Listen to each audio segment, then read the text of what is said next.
Today we're going to talk about some fun stuff.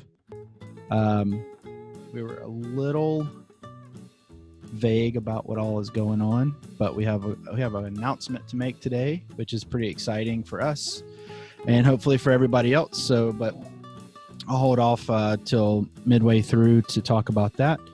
Today I do want to talk about cleaning, and we've touched on this subject quite a bit, but we were told that folks wanted to talk about it some more.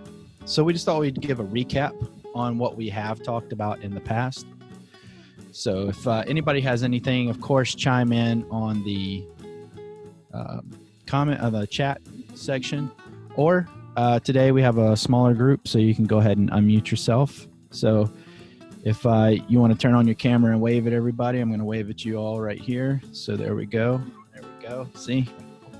That's how it is.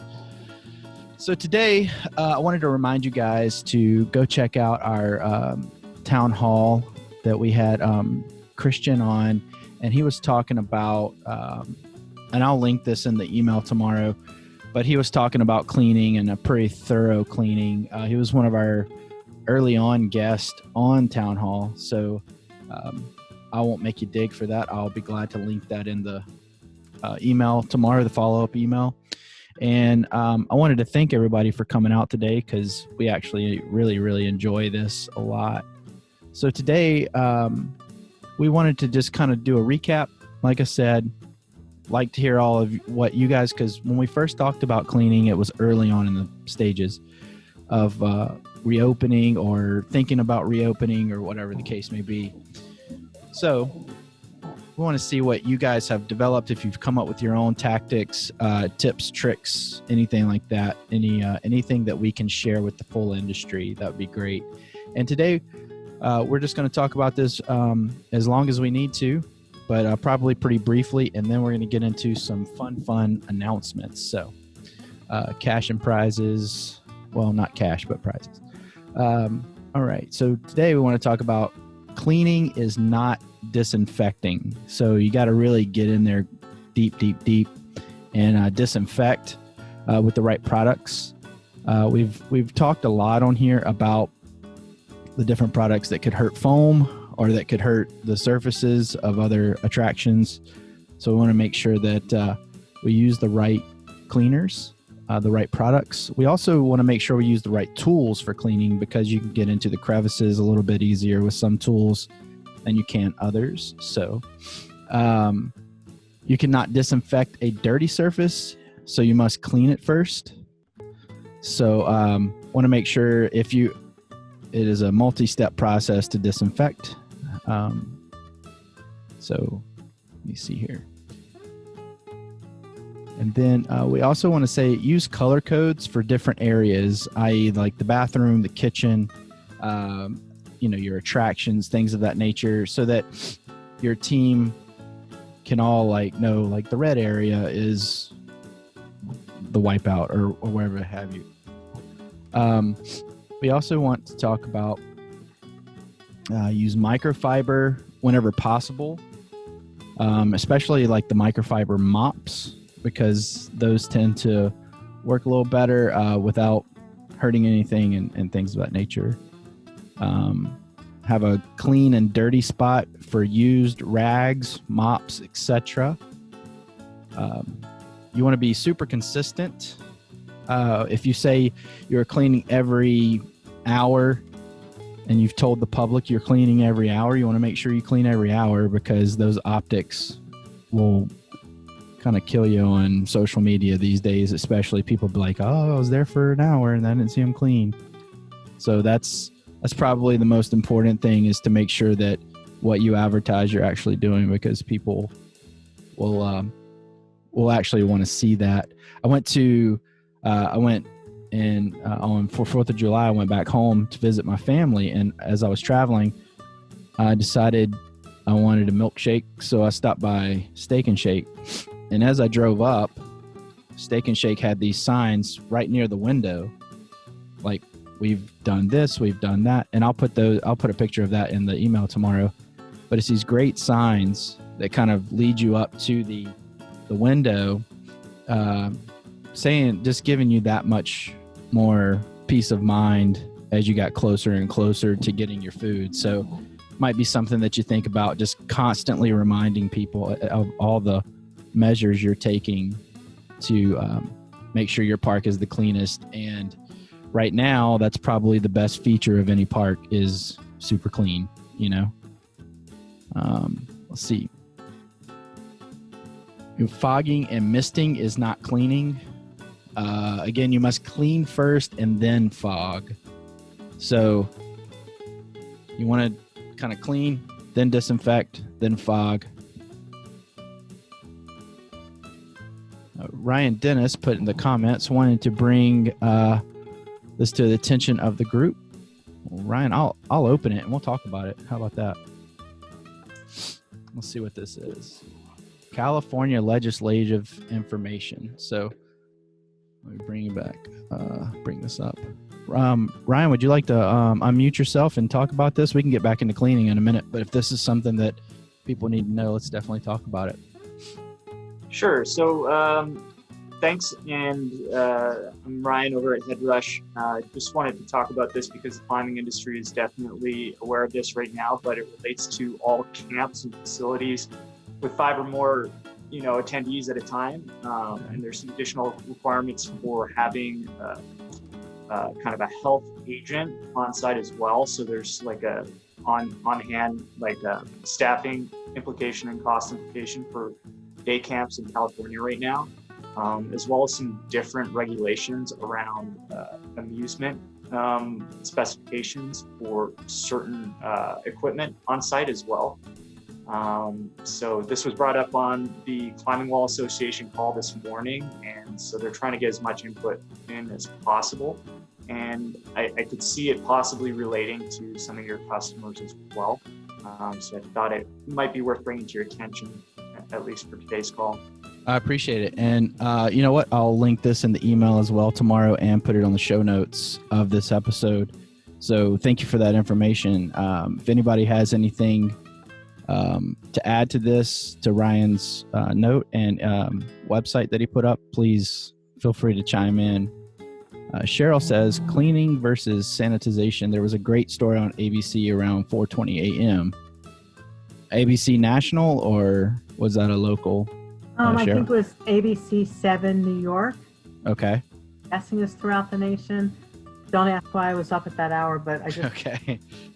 And their ending line of the whole story, they went through factor, are masks helpful? Should you do this? Should you do that? And when all said and done, they actually said that the UVC light is their favorite. Okay. Really, if you really want that true sanitization.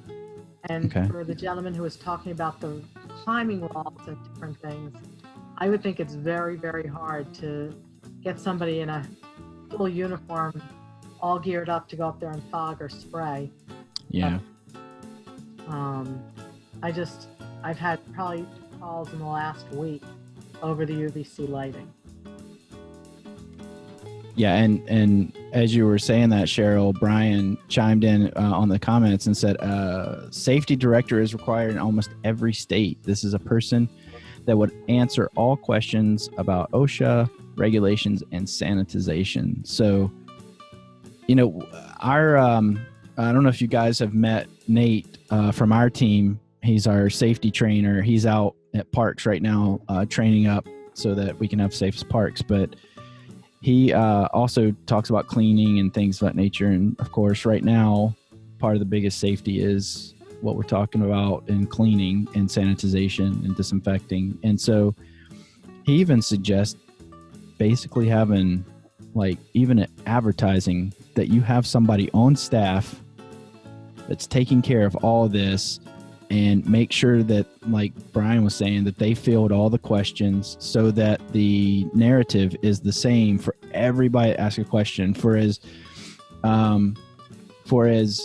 pinpoint accurate as everybody is nowadays on social media, and they can play something back, or they can, pull up a comment or whatever, you got to make sure you're on your P's and Q's to bring everybody and everything to the forefront and make sure it's 100% gospel from the beginning. So If you have a person like that, which sounds like you very well should, advertise it. Advertise that you have this person that could help. Even advertise that you have like a specialist cleaning group. If you've hired one of these cleaning groups or something like that. Oddly enough, a few months ago, before everything happened, I was behind a van in traffic, and it was for cleaning up like crime scenes.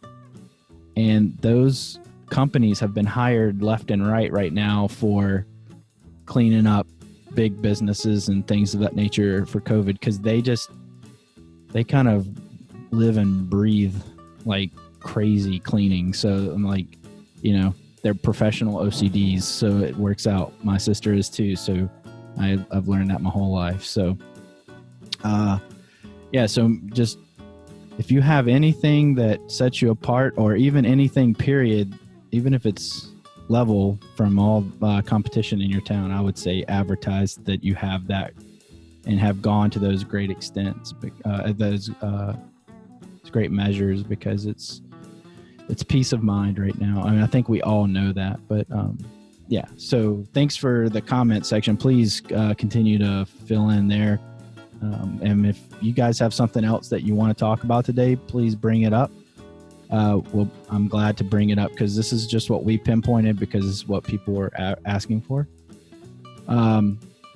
So we are going to put out the email. We are going to put out everything. So we want to make sure that you guys get everything you need. So if you do have questions or think of a question after today, please email Scott or myself. Both of our contact will be in the email tomorrow.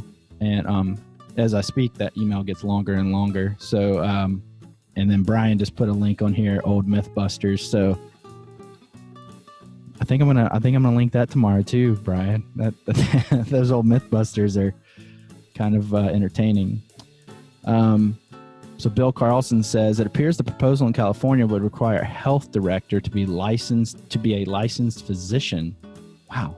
Physician assistant or nurse practitioner. Wow. Bill, could you unmute yourself and let's talk about that a little further? Yeah. Hi. And this is our VP of engineering has done some research into this. The California legislature is making this proposal, and apparently it's from a fairly small group, but it's one of those things you want to fight before it becomes law. It actually has a section that requires recreational camp operator shall employ at least one health director that is a designated California licensed physician, certified nurse practitioner, or physician assistant having documented pediatric training of at least 2 years, which is pretty harsh. And I don't know that there's a lot of facilities that could afford someone in that role. Yeah. You know what, for 1 second, Bill, I came out of the camp industry.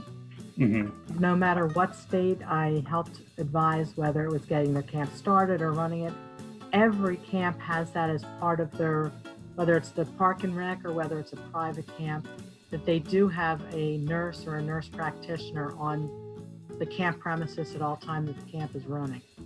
Yeah, and the concern that we've kind of seen and has been expressed by the Climbing Wall Association as well as the ACCT in the adventure space is it would apply a broad definition of a recreational camp that would include any classes, climbing teams, coaching programs, and those would all be lumped in with summer camps. Well, I go back to my prior comment in the chat box. Yikes. Yeah, agreed. So, obviously as a manufacturer at Headrush, we're going to do our part to reach out to the state of California and say that we oppose this. But we definitely wanted to kind of share it around because we've seen it pop up in the last week in multiple different associations that we work with. Again, the CWA, the ACCT, So it is a little concerning. Absolutely. And, Bill, as you were saying your piece on that, and Cheryl, thank you for chiming in there. Brian made a great point. That's why it's important to get involved with the writing of these bills. And Brian, Bill, you said that you were going to write a letter and things of that nature. It is very important to be as involved as you can as a business owner. But then Ryan Dennis came in and said this bill would impose specified requirements on specific camp activities, including, among others, riflery, archery, horseback riding, climbing, swimming, and scuba diving. The bill would require each camp to obtain specified certifications before offering high-risk activities. Wow. Is that for both? And I mean, just because of some of these activities I see, is that for both indoor and outdoor? It appears just to be a very open-ended and broadly reaching bill that they've kind of set under there. Okay. At least, I don't know, Bill, if that sounds accurate, but that's the way I've interpreted the call with CWA this morning. Yeah, that's correct. It is very broad and written in an open-ended way where they could essentially regulate anything where, not to put humor to it, like anywhere someone would have a lot of fun, they want to regulate it. Yikes.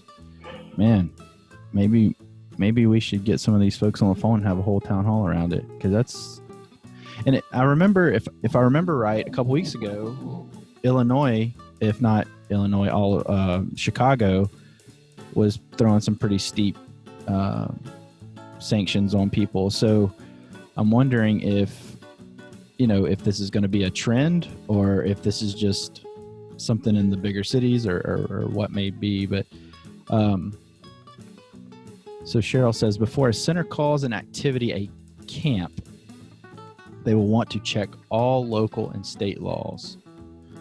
It's a valid point too, Cheryl. Thank you very much. I'm going to bring this up to our team, Bill and Ryan, and we're gonna look into it.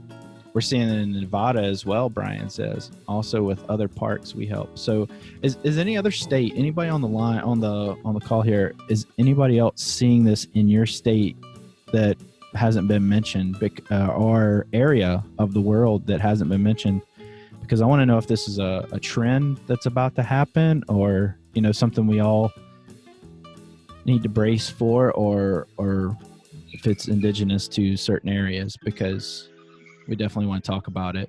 But I'm going to bring this up to our team, and we're going to do a little research on this, and I'll make sure that we reach out as much as we can. And if you guys have anything new from this, any developments, please feel free to reach out, because we want to help out as much as we can. Anybody else? I don't see any other states or okay, so we're good there. So hopefully it doesn't go through, but we'll definitely do what we can to help. All right, guys. So I wanted to just touch on a couple more things about cleaning. Again, if you guys have a topic that you want to talk about, feel free to put it in the chat, and we will talk about it. Okay. So check your cleaning and disinfecting solutions. 70% alcohol works well after cleaning a surface, so you can kind of dilute it a little bit. You want to make sure you don't, rub anything with the wrong solution, like we were saying earlier. So I'll tell you what, this California thing kind of threw me for a loop, because I wasn't expecting that. So I'm sorry that you guys are having to go through that. Well, guys, I'm going to change gears just a little bit here, and I am going to tell you guys a couple things that we're doing here at Fun Spot. And one of those things has to do with the Town Hall. And we love the Town Hall so much because we get to meet so many new people all the time. We get to chat with you guys in a group. Sometimes we get on the phone with some people by themselves, but as a group, as a team, we get to kind of see the perspective and everything. So But we are going to be changing the format just a little bit because everybody's getting back to, work and things like that. We want to make sure that Tuesday Town Hall is more informative and more readily available for everybody.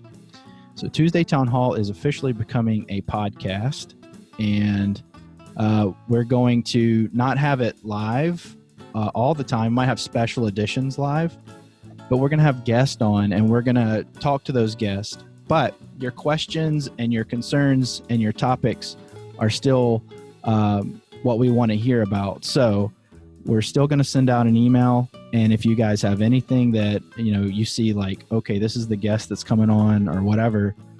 If you guys see that and you want a certain question asked, please feel free to do that. But we're just going to do it. We're going to try to make it as short, sweet, and to the point as we can. We're going to make this available via video, just like we do now, but we'll also have it available on all of the podcast formats, platforms. So you can listen in your car, on the go. We want to make sure that you guys have everything you need, and we'll still have the chat underneath each episode on the Town Hall website. And this is something super exciting for us because this way we can kind of, go out and find some people that right now everybody we book has to be available at 2 p.m. on a Tuesday. But if we're able to find somebody that's available, we can go interview them. We can really ask them some good questions to get all the information that we possibly can to all of you. So we're pretty excited about this. Scott is sorry he couldn't be here to announce it with me, but so Tuesday Town Hall will be every Tuesday. It will be released every Tuesday. So we'll keep that consistent. But we still love the feedback. And on occasion, we're still going to have live, versions of Tuesday Town Hall. We just want to make sure that we, like I said, get everything that we possibly can to you all. So is there anything particular that you guys want us to touch on? Because now we're not limited to Tuesday at 2 p.m. We're able to open up and go find some people. So is there anything you want us to touch on? Anything you want us to kind of stretch our legs on and go do our homework on and interview folks on? Or anything that you want us to, that you expect from a podcast for the industry? Because we're not doing this for ourselves. As much as we love it, we're doing this because we desperately want to help you guys out. So if there's anything you guys want, please put it in the chat and we can talk about that. Let's see here. While I'm waiting on that, I'll go ahead and say that next week is the first episode of the podcast. We are very excited about a big announcement we have next week. So it's even bigger than the fact that this is going into a podcast format. So if you would go on our LinkedIn and follow, we're going to be putting out some teasers for what the big announcement is. And then in about a month and a half, maybe 2 months tops, we have got a huge announcement, like huge. So it's industry changing huge. So we're pretty excited. We've been working really hard, listening to everything everybody has said, absorbing everything and digesting that every single word that you guys have talked about and topic you guys have talked about within the town hall. So we want to thank you all for the inspiration and for helping us really touch so many people from around the world. It's amazing. I'm in my house, but I'm able to talk to so many people around the world. It's absolutely great. So Mike Thomas said liability insurance exposure when opening against executive orders. Okay. Yeah, this is a tricky one. Okay. A lot of these executive orders have loopholes. For instance, in our industry in North Carolina, you can open as a camp, but you can't open as a trampoline park, for instance, right? Oh. And so historically, trampoline parks do have camps in the summer, so that's not. But what some of our competitors are opening everything as a camp. You've got a 2-hour camp for a birthday party. You got a 2-hour camp for jump time. So we talked to an attorney who has been fighting the state on different levels. And what he told us was, he said, your biggest problem isn't exactly with North Carolina, although that's where it starts. He said, it's with your liability insurance. I said, well, explain this to me. He said, well, you the same games everybody else is playing, either opening in defiance or in desperation, or you can open as camps, right? Quotation marks. He said, but your problem is if somebody gets hurt, then you're going to be sitting before a judge and your insurance company is going to be sitting there to represent you. And the judge is going to start probing this thing with the attorneys and say, so exactly why were you open? Well, we were open for camp. You had 2-hour camps and birthday camps? Well, yes, Judge. Well, before COVID, would you have had these camps? Well, not those camps. We would have the week-long camps or whatever, right? And he said, right there, you're screwed. I mean, be honest with you. He said, your insurance company attorneys are going to walk out of the room. They're going to bill you for the court cost. And you're going to be sitting there completely exposed. The judge is going to have identified you as opening illegally and in reckless endangerment to the person who's on the other side of the aisle. So I find this interesting that people are doing this, and I'm not even sure they understand the fullness of what they're doing by playing in the gray areas. And so I don't know about the rest of the country, but in North Carolina, people are doing that, or they're just desperate. They're just opening. We couldn't afford that kind of exposure, so we can't play those words, so to speak, if that makes sense. So I was just curious from my peer group across the U.S. and beyond, are you guys dancing around these phrases? And what is your insurance company saying if you've talked to them? So I wanted to open that up to the forum. Yeah, anybody, please feel free to chime in. So do people think they're just cheating the system, or they think they're above the system, or they're just fed up, or what's the case, Mike? All of the above. Okay. We've got a park that's less than 15 miles from us that everything became a camp. 2-hour camp for this, 2-hour, didn't say birthday party, but 2-hour camp with a room, pizza, and drinks. Right. I mean, and then, and there's other businesses that have opened up around us that are, in desperation. I mean, they're not, I think we've moved a long way from defiance to desperation. I think the ones that have held out this long are just, we either open or we never open kind of thing, right? Mm-hmm. And what we're seeing is kind of this lack of authority at the county level and the city level, just saying that we talk to the business and we let them know that they're in violation, but they don't take any fines, they don't take any measures, and they'll talk to them every once in a while, just to probably appease the governor more than anything in our state. So anyway, I was just curious because we ran into kind of this brick wall. We were going to go down that path because, we were only open 5 days originally. So okay. We've never really made a profit. We've never made a profit, but, so I know there's others out there that have bills to pay and are, every week that goes by, our consideration of what we need to do gets deeper, if that makes sense. Yeah. That would be tough because you do see people, like you said, desperate or more than defiant right now, just wanting to open and make their business run, and it might kill their business altogether just by doing that. So that's a tough place to be. Has anybody else noticed any loopholes in their liability insurance?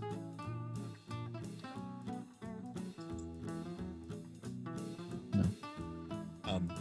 If I can. Yeah, please. Yeah, with a lot of the parks that we're dealing with, liability insurance is kind of the smaller issue that we've run into. There are loopholes, and when we did speak to agents, they're going to be concerned about any type of those loopholes. Like if you open with a mandate going on right now, and I kind of want to just bring up Mike's point. We're dealing with a lot of different parks, right? All over the country. And some parks we've actually consulted with to not open. And other parks we've consulted with that they have to open despite the orders. And it's weird, guys. This is a weird situation. I'm going to be completely honest. The only thing that makes that decision, though, for all of us is the numbers, right? We look at the numbers and we look at, even if you did open at this point in time, what's your market like? You can only get 25% of the people in your park, then it's almost no point in opening because you can't make the bills. Opening out of desperation is actually the wrong move. It's going to cost you more money than staying closed. As for the safety of the individuals and things, we can kind of mitigate that with all of our sanitizing. And what we've seen is just a huge disparity between parks and the local government, meaning they have absolutely no idea what your industry is, none. And yet they're the ones that are making the guidelines for it. As local operators, you need to get in there. Even if you have to physically go down to wherever it is you need to talk to, you need to go in with a plan that's set and show them that you're already doing all of the things that are going to keep people safe.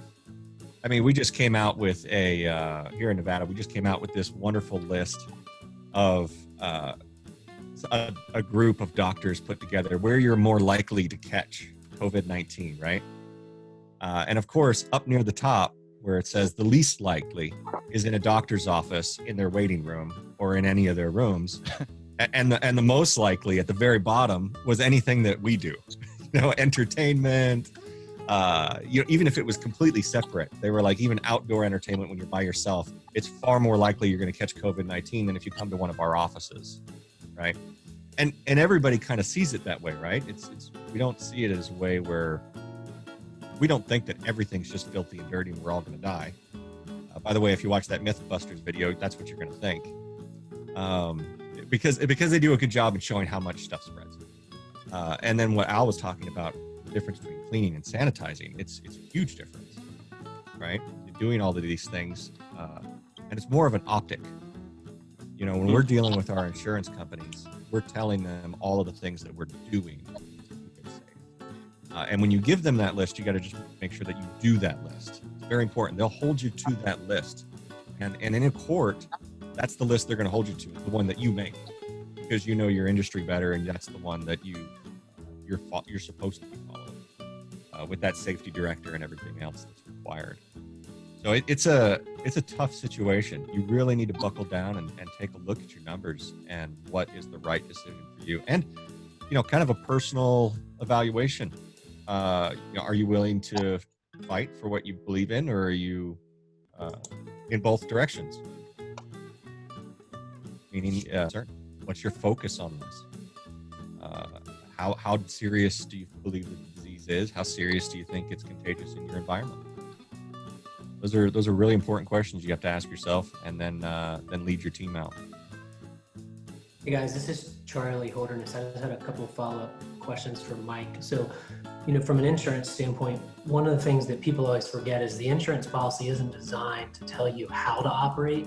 It's designed to tell you the coverage they provide when you do. And so one of the things we've seen with a lot of our park owners is they're saying, hey, to Mike's point, what happens if we open and the government says we shouldn't, or we're in that gray area? We've seen NASCAR tracks that have opened and had protests, right, while a race is going on in order to have spectators there. Mm-hmm. And so one of the things, like Mike mentioned, his lawyer gave him the advice was, hey, if you all are open and then that judge says, hey, you did something a little different than you did before, you might be on the hook, but your policy still responds. It's just the significance or the size of that settlement or your likelihood of defending it and having that success. And so for several of our folks, like Brian said, it's either we open or we close for forever, right? We have no revenue, we have to open.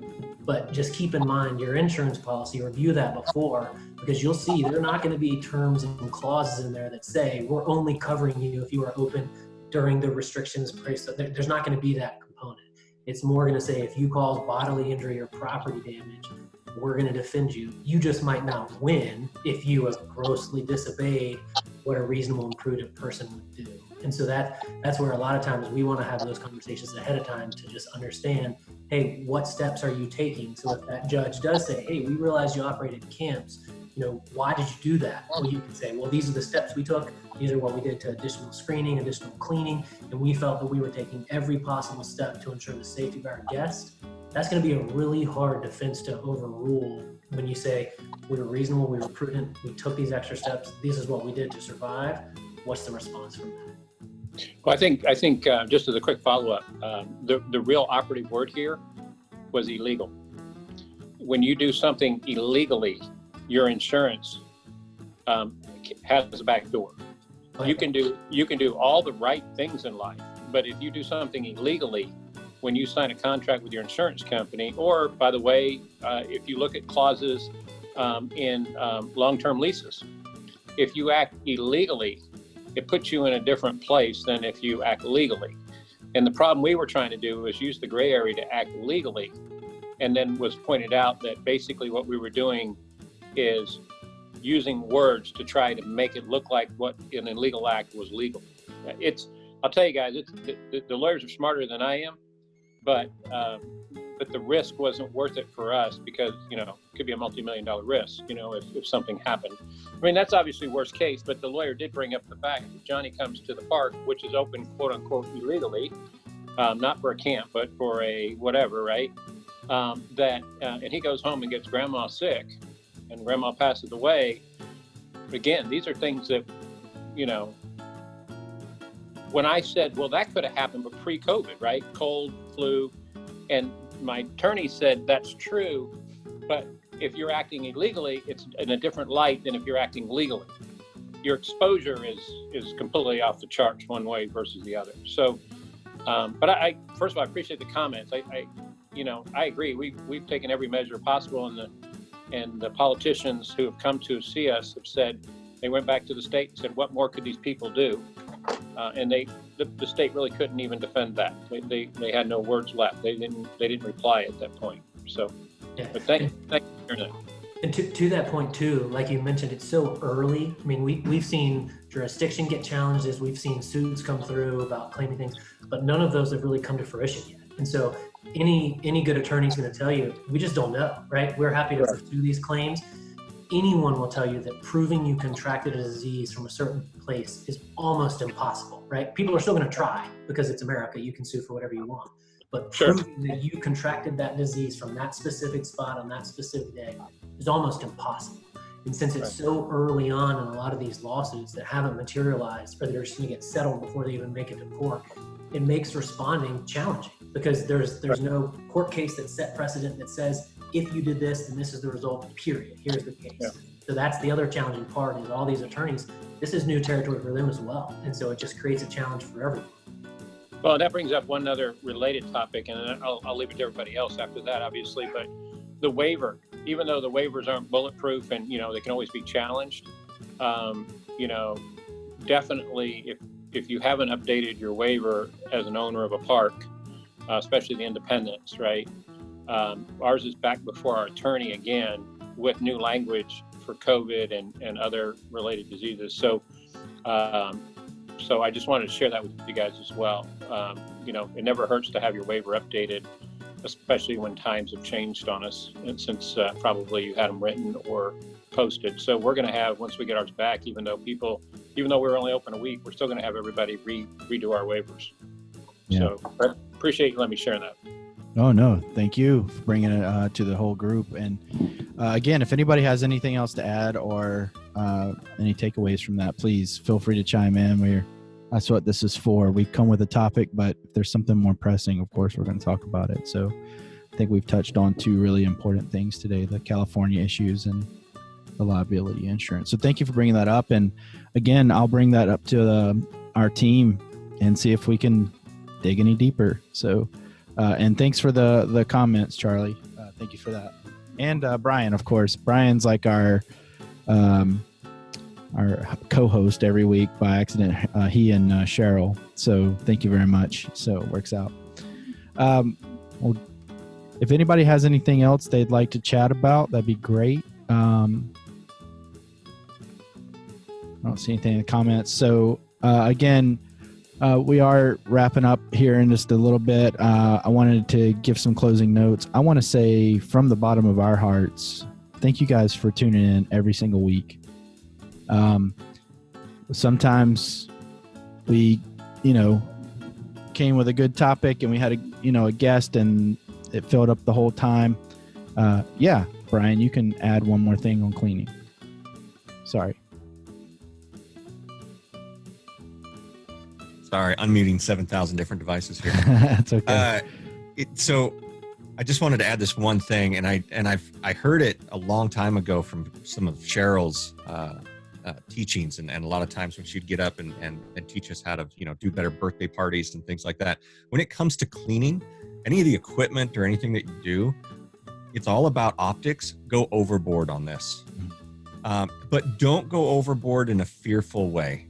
We've seen a couple of parks of ours do this, where they'll go forward and they put the guy in the hazmat suit and he's walking around doing the cleaning, right? And then we've had another park go through where a guy goes in a colored hazmat suit, with a flag on the top, and special music plays and he runs around and has a good time while he's doing it.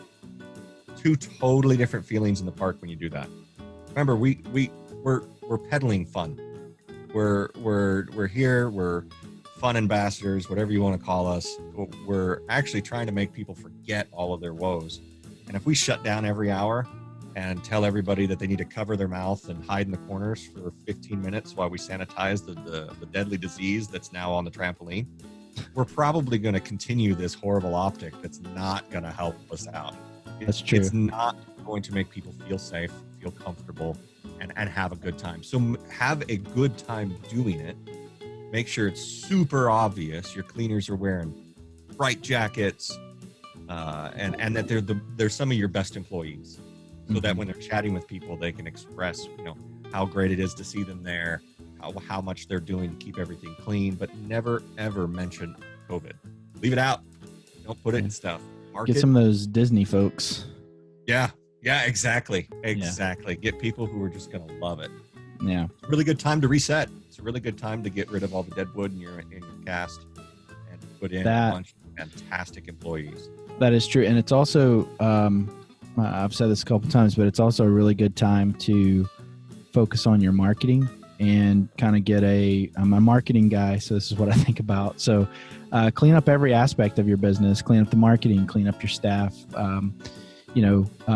clean out your park. If you decide that tomorrow that you don't want foam and you want airbags or whatever the case is, it's like, I remember the joke at the beginning of all the closures and things like that, the stay-at-home orders and things like that. Everybody's like, they better get all the road work done while this is going on, So I thought that was a really funny joke, because it seems like as soon as we were able to drive again, they were doing road work again. So, but yeah, just make sure that you clean every aspect of your business, be it actual cleaning or just rearranging or whatever have you. Just, I guess, audit your whole entire business from top to bottom. I think that's a good way to look at it. Thank you for that. And yeah, very well said, Brian. Tanya Fleming said, and I second that. But if anybody else have anything they want to add? Brian says, thanks, everybody. So again, I want to say thank you all so much. We are, again, turning this into a podcast so that we can, we know that you guys don't have, 2:00 available on every Tuesday. We're not silly. So it worked while it worked for you guys, but we don't want to ask that you guys have to take an hour out of your day on a Tuesday. We want you guys to be able to listen to this whenever you can, but we still want to hear from you all. So you have mine, you have Scott's, and we can get you in touch with anybody else within our office. And if you guys want to kind of network with one another, please feel free to do so via LinkedIn or on the chat on our website, townhall.funspot.com. And again, I'll put that in the email tomorrow. So we're still going to be emailing you guys, not as much, but we'll still email once a week instead of the reminders and things like that. And we thought that would be a welcome blessing as well, not get so many emails from FunSpot. So, but we truly, truly, truly believe that this has made a lot of difference in a lot of people's lives because of you guys. And we want to thank you from the bottom of our hearts. You allowed us to bring something totally new to our company, something that we just kind of did because we knew people were going to be asking questions. So we hope that you had as much fun as we did. We hope that you learned as much as we did, because I know I learned a lot. I'm a marketing guy, so I learned a lot about the actual industry, more than just how to make it, look exciting. So thank you all so much from the bottom of our hearts. We got Rick here today and the rest of our staff. We are so humbled by the fact that so many people showed up and kept showing up. So if you guys want anything special, again, we want to hear about it. If you find a topic that you want to talk about, or if you think we need to have another live one once a month or something like that, please let us know. We're glad to do so. But I think I'm just going to say that's the Tuesday Town Hall for today. We still want to make sure we stay in touch with you guys, because it's good seeing all your faces waving, smiling, laughing, and cutting up. So thank you all so much. And that's a wrap. So we will be on a podcast format starting next week. And on that, we have a big announcement on that episode. And we will release once a week every Tuesday. So you guys can look forward to that. And we're going to try to make it as interesting and hard-hitting as we possibly can, so we can get you all the information. So again, thank you and have a great day. And we will, I guess, see you soon on a Tuesday Town Hall Live event, but we'll hear you all soon. So thank you. Have a good one, everybody.